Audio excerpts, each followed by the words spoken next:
Tram, tadadá, a je tu Tesla Model 3 Dual Motor, pochopiteľne najnovšia faceliftovaná verzia.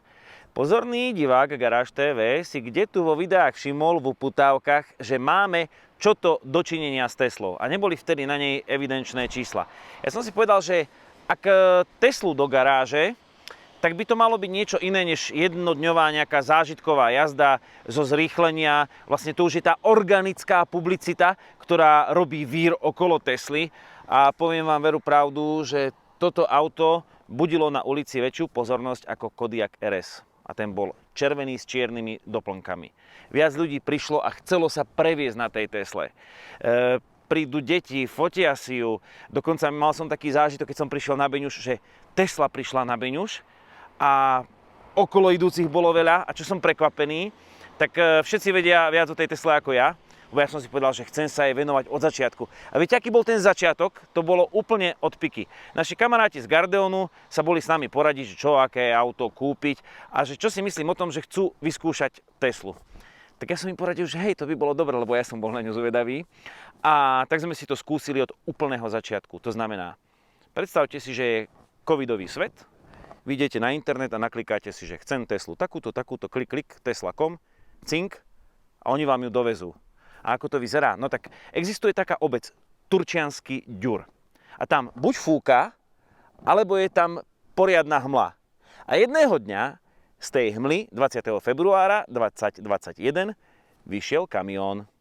A čo to znamená, keď vám dovezú Teslu? Áno, dostanete zaprášené auto, ktoré zložia z kamióna, ktoré je špinavé a vy si ho máte prehliadnúť a skúsiť jeho základnú funkčnosť. Čiže to povestné české stírače stírají a houkačka houká, to sa naozaj skúša, ak máte Teslu. Stierače, fungujú stierače. Panely na dverách, či sú bez krabancov, bez nejakých. No. Te by mali byť bez škrabancov. Ešte svetla vyskúšame. Zadu dobre. Hmlovky predné, pozrite. A potom si musíte ešte prezrieť aj všetky papiere, faktúry a tak ďalej. Toto všetko cvaklo. A keď náhodou máte pocit, že tá predná kapota trošičku má na jednej strane inú medzeru ako na druhej, je to signifikantný znak Tesly. A na to vám kamarát z kamióna povie, tak viete, ako ja len dopravujem, tak pozrite, či to nie je oškreté, ošúchané alebo špinavé. Hej, na jednom mieste to špinavé bolo. Dobrý. Ľavo, toto. Sadajú. To je on sa chytal, čiže my nemáme špinavé prsty. A tak jedno americké auto prišlo do Turčianskeho Ďura. A čo mňa najviac asi fascinovalo, že páni bratia, ktorí si tú Teslu kúpili, majú aj trojkové BMW. No a zrazu sa im na dvore objavili dve trojky. A bola to taká zvláštna chvíľa. Tak bolo to veľmi zaujímavé, no a budeme testovať, ktorá je lepšia. Každá má niečo viac, lepšie, každá niečo iné, ale tešíme sa na tú našu budúcnosť. Je to fajn pocit. Tešíme sa na prihlásenie v Martine, to bude asi poprvýkrát. A tešíme sa na prvé kilometre s ňou. Vyzerá to super. Priznám sa, mal som nejaké predstavy o tom, ako urobiť dlhodobý test. To znamená, že vždy si po nejakom čase Teslu požičať do garáže a komentovať. Ale nie je úplne všetko tak, ako som si predstavoval. A v prípade Tesly trojky nestačí len to moje klasické automobilové, to znamená merania v nemi z podvozka, lebo Tesla už predstavuje iný svet. Možno sme si zvykli na to, že s počítačom telefonujeme na uchu a toto je situácia, kedy má počítač 4 kolesá a jazdí. Áno, na jednej strane je to auto, ktoré nás prepravuje, ktoré má nejakú spotrebu, ktoré má nejaké brzdy a nejaké zrýchlenie, ale na druhej strane Tesla je auto, ktoré existuje niekde v tom virtuálnom priestore, na cloude, na internete. Všetci o tom všetko čítajú. Pôvodne som si myslel, že mi bude stačiť, aby som s Teslou jazdil a všetko viem. A práve teraz, keď ju mám niekoľko dní, tak som zistil, že ja by som mal o tej Tesle veľa čítať. Ísť na teslácké fóra, zisťovať, pretože aj to, čo platí dnes, nemusí platiť zajtra. Tesla si sťahuje z cloudu nové verzie. Možno už o ďalších 10 000 kilometrov, pretože teraz má 10 000, tak možno o tých ďalších 10 to bude iné auto, ktoré bude mať iný výkon. Tak teraz možno sa tak zaostrime na súčasný stav, aký je. Je to Tesla Model 3 Long Range Dual Motor. To znamená, že má 75 kWh baterku, 70 by malo byť využiteľných. Má to výkon 324 kW, čo je 441 koní, 4,4 z 0 na 100 a má to 493 Nm. A práve ten môj test mal spočívať v tom, že sa nenechám opantať len tým zrýchlením, že si nepožičiame nejakú predvádzaciu Teslu na jeden deň, ale budeme zisťovať, aká je vlastne v tom dlhodobom meradle. Tak zatiaľ sa na nej nič nepokazilo, všetko funguje, aj keď jeden detailik sme našli. Viete, to je taká škodoradosť možno na tej Tesličke, že nájsť niečo také, čo by sa v tom automobilovom svete nemalo stávať, ale stáva sa veľmi často. Technológia Rossignol. Hej. To je také jedno návonok, možno kde tu niektorý dielec je iný, ale presne tá Tesla je o tom, že to automobilové si doťahuje a doťahuje si to míľovými krokmi, musím uznať, ale to softverové je tu na vysokej úrovni. A v dnešnom prvom dieli toho súhrnu, ako sa Tesla správa v priebehu času, si niektoré veci ukážeme, povieme. Vlastne tu bude také moje spoznávanie Tesly. Aké sú tie prvé vnemy? Tak každého zaujíma, čo je pod prednou kapotou. Pozrel som sa tam aj ja. Samozrejme musím aj ja skúšať apku, lebo všetci sa pýtajú, Rasťo, ako apka? No, tak apkou si otvoríte napríklad prednú kapotu a zistíte, že je tu takýto malý priestor namiesto klasického motora, ale oko máme v pohotovosti. Keby náhodou nám došli batérie, a to sa myslím si nestane, teda aspoň mne, lebo ja už som v pohode s týmto. Pokiaľ ide o ostatné detaily, 18-palcové kolesá, to sú tie najzákladnejšie z najzákladnejších, ale bol som príjemne prekvapený, že sú tam pneumatiky Michelin Pilot Sport 4, že nie sú to nejaké ekopuky, na ktorých by to auto nesedelo, lebo sedí výborne. Ešte si ukážeme potom všetky tie prednosti aplikácií. Mne sa asi najviac páči na prístup do auta telefón. Je možnosť mať aj tesláckú kartičku, OK, ale mne sa to páči, teraz je auto zamknuté, mám telefón vo vrecku, kartu dáme kameramanovi, takže nemám žiadnu kartu. Prídem s telefónom k autu, otvorím. Ľahko si tie veci nakonfigurujete, je to všetko intuitívne, to je pravda. Jedno, čo sa mi na Tesle nepáči, a to sme pri tých veciach, ktoré nechápem, ako tak pokrokové auto môže mať, sú tie kľúčky. Takto toto urobiť, ale zase budí to záujem, lebo o kľúčkách sa na fórach debatuje. A aby sme nechali vyniknúť aj náš dlhodobý test, chcem vám ukázať jednu vec, ktorá sa mi zdá výborná a ukázalo ju práve tých 10 000 km. Poďme dnu. Takto vyzerá bielo-čierny minimalistický interiér. Takto vyzerá moje nastavenie. Takto si sem dám mobilný telefón. A takto vám predvediem spomínanú vec.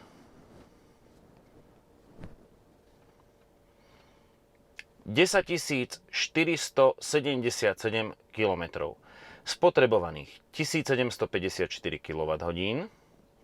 A priemerná spotreba v prepočte 16,7 kWh na 100 km.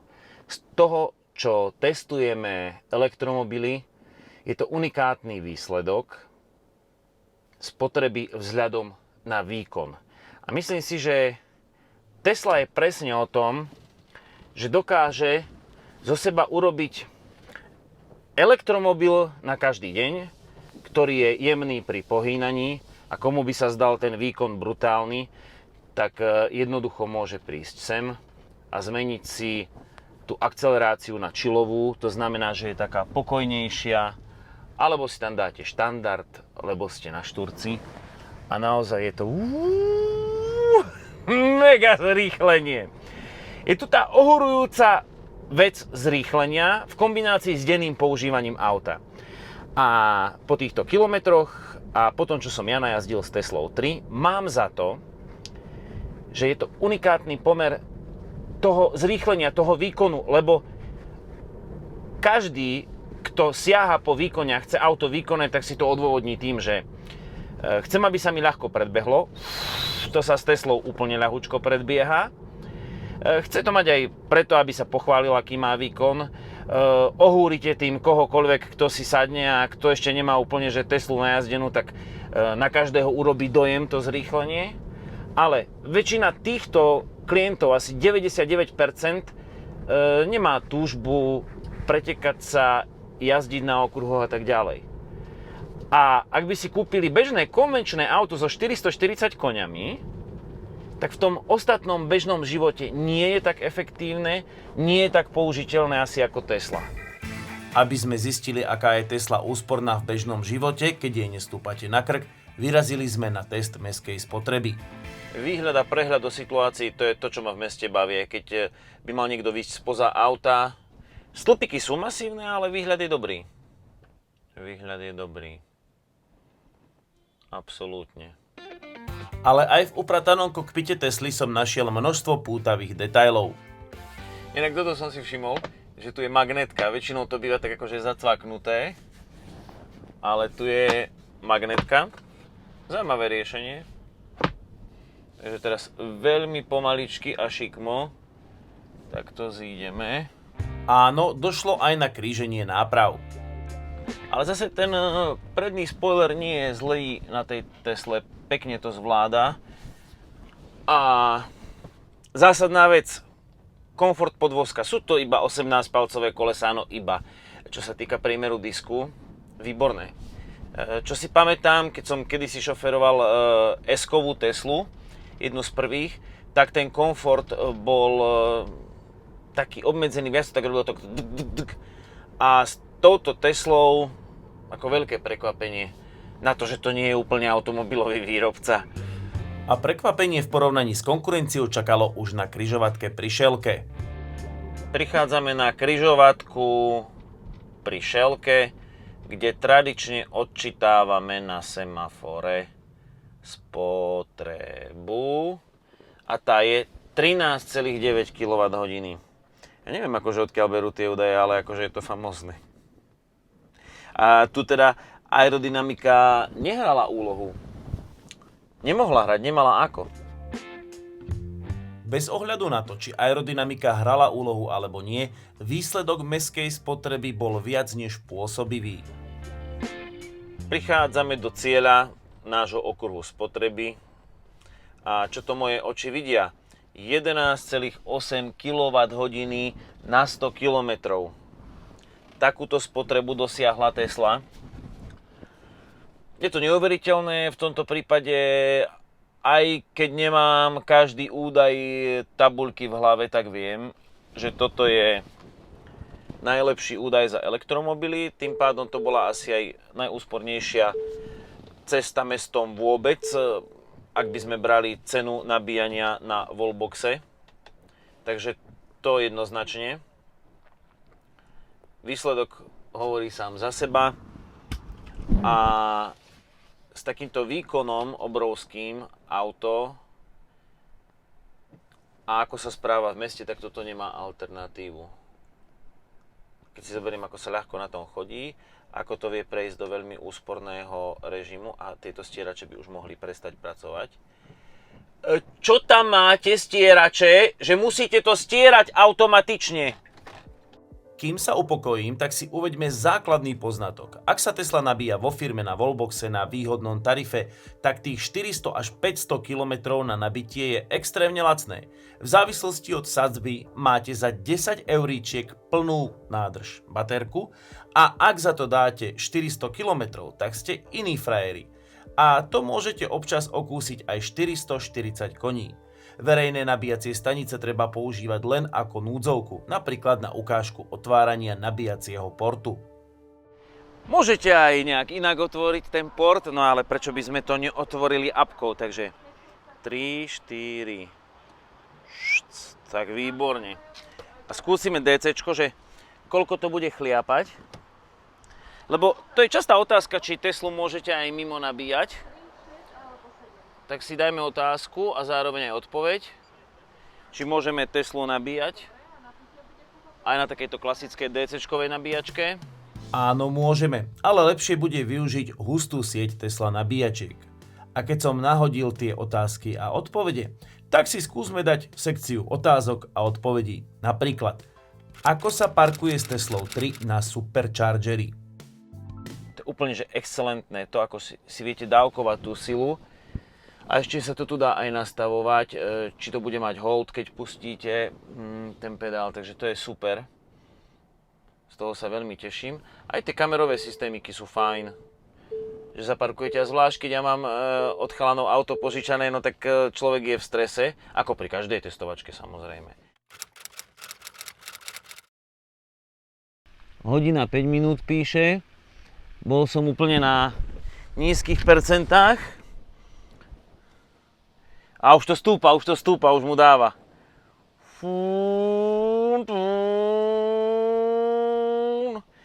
142 kW, no 1000 km za hodinu.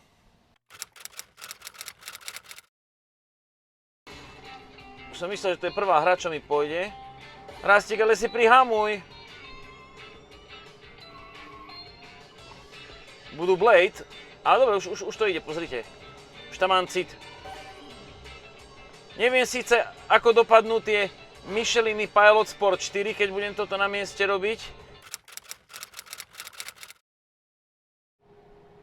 A Falcon Heavy. Čo je Falcon Heavy? Tak to musí byť riadna prda.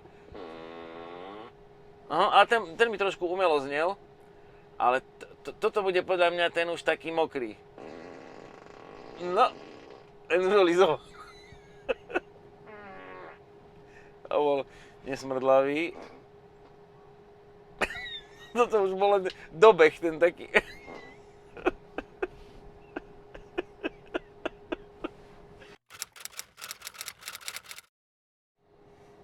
Viete, čo je najväčšia odvaha? Dať si tu takýto krb, keď je vonku 31. Že by to bol symbol. Pozeráš sa na oheň a zrazu ti horí Tesla. Ty vole, to začalo kúriť, fuj, to je horúčava. A využijem tieto multifunkčné tlačidlá na volante, toto by mohlo slúžiť ako vzor všetkým ostatným automobilkám dnes. Žiadne šúchacie, dotykové, napriek tomu, že tá Tesla je super moderná, tak ponúka riešenia, ktoré sa mi páčia a ktoré zaváňajú veľmi dobrým ovládaním, ergonómiou. No lepšie ako dotyky sú dve kolieska, ktoré chodia takto hore-dole a zároveň ktoré chodia takto do boku, čiže sú ako keby štvorsmerové. No a keď si chcem nastaviť zrkadlo, tak si to takto nastavujem, je to veľmi presné.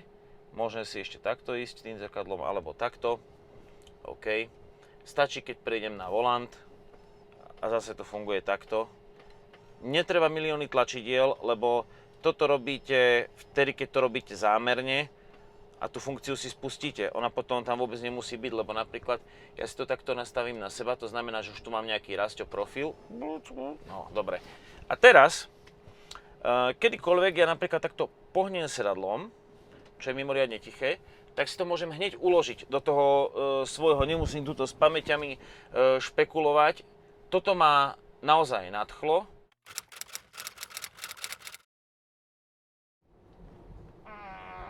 Nie, toto ma fascinuje na Tesle, ale skôr ten pomer medzi elektromobilom, ktorý je úplne lahodný na také bežné používanie. Prídem do križovatky, uvoľním plyn, tá práca s plynom, takto si predstavujem výhodu elektromotora v jeho riadení. Hej, že on je jednoduchšie ho ovládať ako spaľovací motor, alebo by sa to malo takto pekne prejaviť.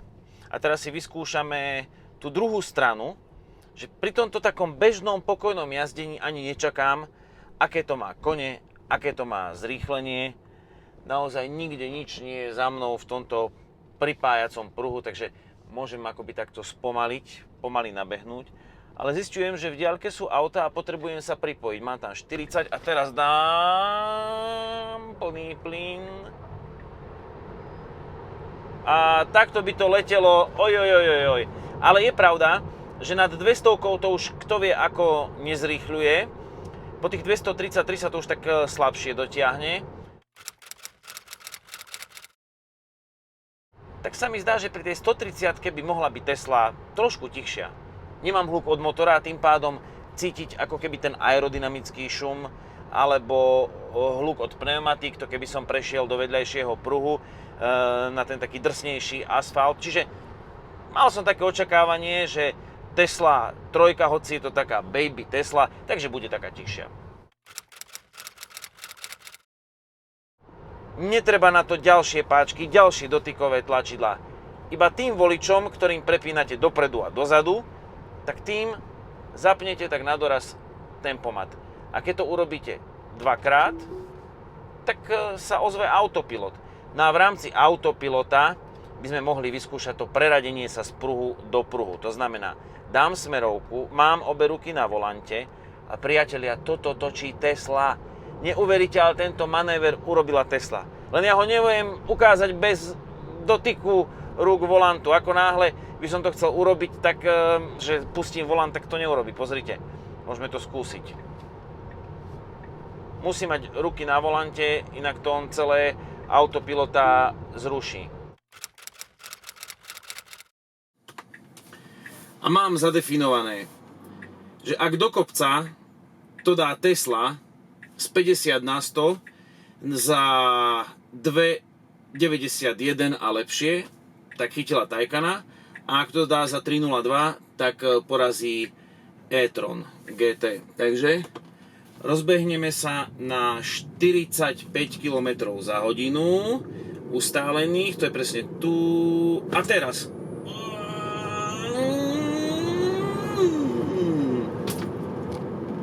2,86,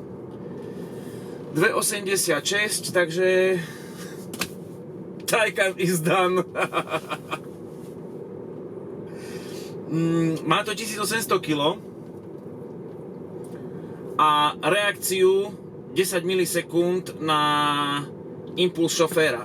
To je fakt neskutočné. Ja sa aj nečudujem tomu, že niekto toto dáva ako také lákadlo k tej Tesle. Lebo tá reakcia je brutálna v štandardnom režime. Som v Kremnici, čo poznať podľa cesty, a všetky merania nasvedčujú tomu, že Tesla Model 3 Dual Motor je veľmi úsporná, extrémne na pomery elektromobilov. Žiadny nemal na nevoľnom takú dobrú spotrebu, hoci vidieť, ako narástla z Trnavej hory smerom do kopca. Ale v Kremnici už je to potvrdené, musím to skonštatovať. Podvozok je tak komfortný, som s ním spokojný. Sú tu 18-palcové kolesá, ale týmto Tesla prečila moje očakávania spotrebou a komfortom podvozka. 14,3 kWh na našom okruhu. To je viac než parádne. Tak ono, išli sme tak plachtiaco alebo rekuperujúco. A tú rekuperáciu tuto vidieť na tej krivke. Toto je ostatných 50 km, takže toto je za Kremnicou, tu sme vystúpali na Bane. Toto som vystúpal na Šturec, potom toto som prišiel do Harmanca a odtiaľ som sa takto dostal naspäť na Šelku. Čo by som fakt zmenil, okrem kľúčiek, tak to je ukazovateľ rýchlosti. Ten by mal byť niekde tu alebo na head-up displeji. Ak je sklo takto pekne vykrojené a nerušíme ho head-up displejom, tak minimálne tu údaj o rýchlosti. Nepotrebujem nič viac v Tesle, pretože toto môže byť zaklopené. Mne sa páči tá čistota, dokonca ešte aj ten displej by som vypínal.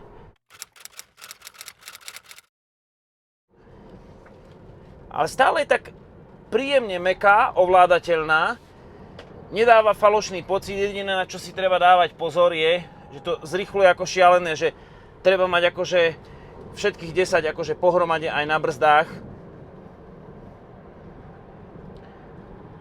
Je to lepšie, než som čakal, a pochopiteľne aj Porsche, aj e-tron GT je pretekárskejšie auto, ale o 100 000 drahšie. Som zvedavý, ako by to išlo na snehu.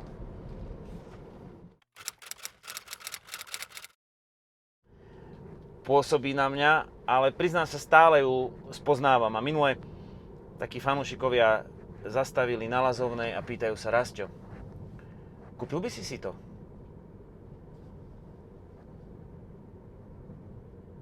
No to ticho bolo asi 5 krát dlhšie, lebo ako neviem, reálne, keby som mal úprimne povedať, že zo zvedavosti by som si to kúpil. Pochopiteľne nemám na to také peniaze, aby som si to mohol dovoliť kúpiť zo zvedavosti.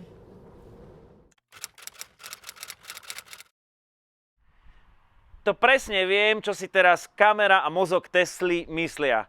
Tento trávnik poznáme, sme doma, lebo takýto parádny je v Gardeone, kde Tesla väčšinou parkuje. Končí sa môj krátky test jazdenie. Dúfam, že to nebola moja posledná jazda s trojkou, pretože zase keď je nejaké kilometre pribudnú, tak ju budem chcieť vyskúšať, lebo teraz mám hlavu ako balón. Skákal som z jednej témy do druhej.